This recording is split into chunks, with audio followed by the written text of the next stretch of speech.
મહીસાગર જિલ્લાના વીરપુર ગ્રામ પંચાયતના જમિયતપુરા વિસ્તારમાં ચોમાસા દરમિયાન લાવરી નદીનું ડુબાવ નાળું મોટી સમસ્યા બની રહ્યું છે। આશરે 300થી વધુ પરિવારો વસવાટ કરતા આ વિસ્તારમાં પુલ અને પાકા રસ્તાની સુવિધાના અભાવને કારણે લોકોને ભારે હાલાકીનો સામનો કરવો પડી રહ્યો છે। સ્થાનિકોએ વહેલી તકે નવા પુલ અને રસ્તાના નિર્માણની માંગ સાથે ઉગ્ર રજૂઆત કરી છે।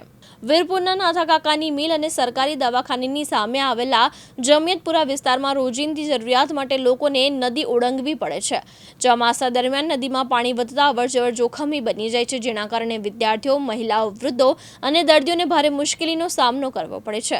સ્થાનિકોના જણાવ્યા મુજબ વર્ષોથી પુલ અને પાકા રસ્તાની માંગ કરવામાં આવી રહી છે, પરંતુ હજુ સુધી કોઈ નક્કર કાર્યવાહી કરવામાં આવી નથી। તાજેતરમાં મૃતદેહને સ્મશાન સુધી પિકઅપ વાહનમાં લઈ જવાતો વિડીયો વાયરલ થતા મૂળભૂત સુવિધાનો પ્રશ્ન ફરી ચર્ચામાં આવ્યો છે। સ્થાનિકોએ ચેતવણી આપી છે કે વહેલી તકે ઉકેલ નહીં આવે તો તબક્કાવાર આંદોલન શરૂ કરવામાં આવશે। બીજી તરફ સરપંચ ભૂપેન્દ્રભાઈ મહેતાએ જણાવ્યું કે લોક ભાગીદારી યોજનામાં રસ્તા માટે વહીવટી મંજૂરીની પ્રક્રિયા હાથ ધરાઈ છે અને ટૂંક સમયમાં નવા રસ્તાના કામની શરૂઆત કરવામાં આવશે। મહેશ ઠાકોર, દિવ્યાંગ ન્યૂઝ, વીરપુર, મહીસાગર।